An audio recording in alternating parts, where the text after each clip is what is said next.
Hey everyone, I'm Rafi and I'm an engineer on the app dev team here at Cockroach Labs. In this video we're going to talk about schema migration tools. Schema changes are pretty inevitable as your company evolves and you just want to add more functionality to your app. I don't know, like as a quick example, imagine that you have a table that stores user profiles and you decide that you want to start storing a nickname for each user. That means that you need to add a new column to that table. So it's a pretty common thing that you could imagine coming up. And even though it happens all the time, schema changes aren't really a topic that you might learn about in school or anything. They might be a little bit intimidating to think about if you haven't worked with them before. But in this video, I'll show you how easy they can be. When you're doing schema changes, you almost always want to be using a schema migration tool. Some web frameworks or application frameworks like Django, for example, for Python, come with this out of the box. And there's also a lot of standalone tools. Two of the biggest ones are Flyway and Liquidbase. These two tools are pretty similar for basic usage, so for the sake of this demo, I'm just going to use Flyway. I think to get started, you could use them pretty interchangeably. All right, so Flyway is a schema migration tool, and you can use it to make all of your schema migrations easier.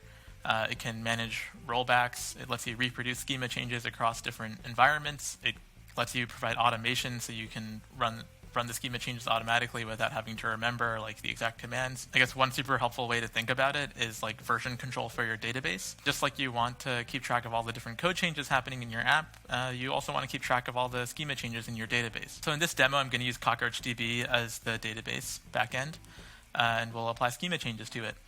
Yeah, so here I have my terminal. So I have this directory set up where I've downloaded Flyway. So yeah, you can see here, Flyway is just basically, in this version, I'm using the command line version. It also provides plugins that you can use to integrate into tools like Maven or Gradle or other things that you have your application running with. The Flyway command here is a good starting point. I'm just going to run the help on the Flyway tool to show what it can do. So you can see here that Flyway has commands for migrating, cleaning, info, validate, undo. The big moneymaker here is migrate. That'll run a schema migration. People use the term schema migration and schema change kind of interchangeably. So you can just think of it as like moving to the next version of your schema. There's these other subcommands that are fairly self-explanatory. You can clean out your whole database. You can just validate that all the schema changes that you think you've done are actually the ones that have been applied in your database.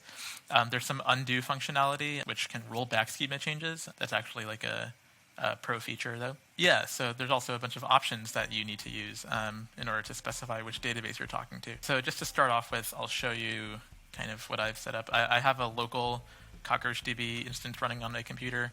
Of course, if you were running it for yourself, you would have it running probably at some IP address or host name that you would know for your database. The way you would use this tool is you can see that there's a SQL directory here. And it conveniently says, put your migrations here. This is just going to be a directory that's going to contain a bunch of SQL commands. I've already set up one here. You can see that it says v1 in it.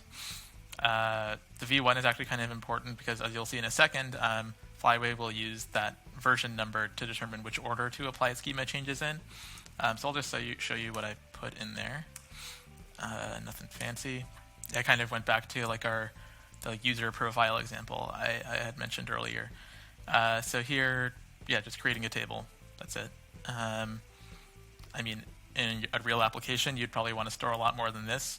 Definitely like usernames, passwords, things like that.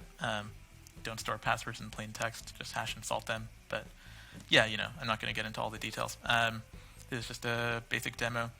And just to show that you can like have multiple commands in here, I'm also creating an index, the second command. But yeah, basically it's just creating a table.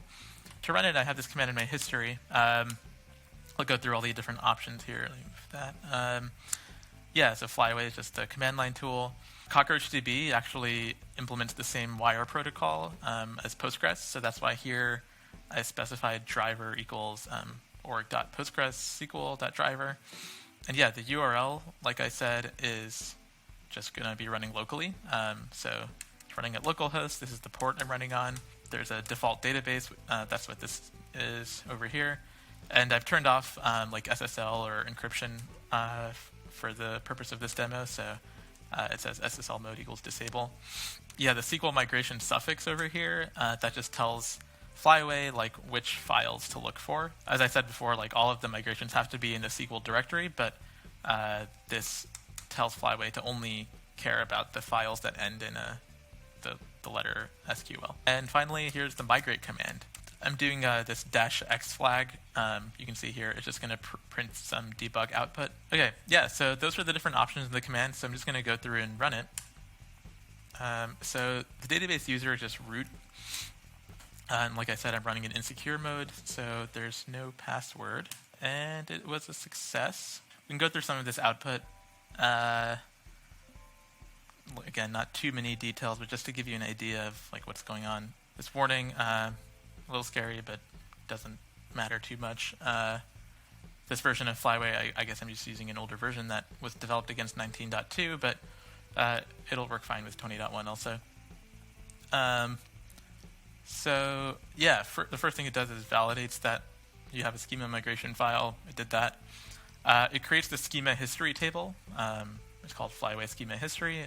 Like I said, it's sort of going to be like a change log of all the schema changes happening in your database. Yeah, so that's creating it over here. The next thing it does is it looks for the schema changes that it has to apply. So it sees that right now there's no schema changes. So like the one that I showed you is an initialization change. So it's going to apply that. It found it, and then here's the little create table statement that I had showed you, along with the create index statement. Yeah, so just to show you why this might be useful. So we have this table. Imagine we have a really cool app that just stores first names and last names.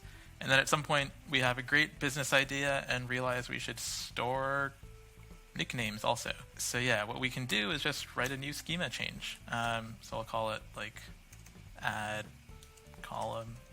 Not super important what the file is named. The only important part of the name, I guess, is that it says v2 and it has to end in .sql. But yeah, pretty much we can just write in our schema change command here. So the name of the table is user profiles. We're going to add a column. We can call it nickname, and it's just going to be a text column. I'll do uppercase. The upper and lowercase doesn't matter here, but just to follow convention.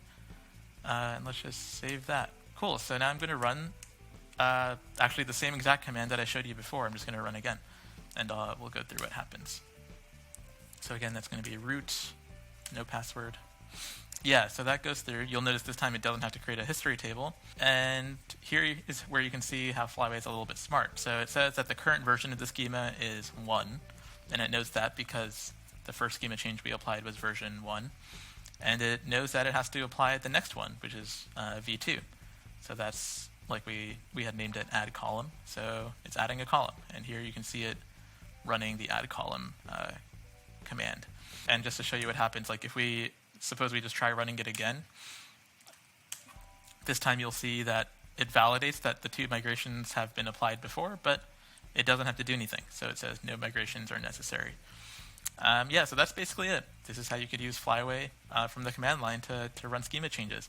If you're interested in like setting up automation for this so you don't have to type out the commands each time, definitely check out the Flyway docs. There's a lot of different ways you can plug it into the tools that you're using. Yeah, so thanks for watching. Good luck migrating schemas.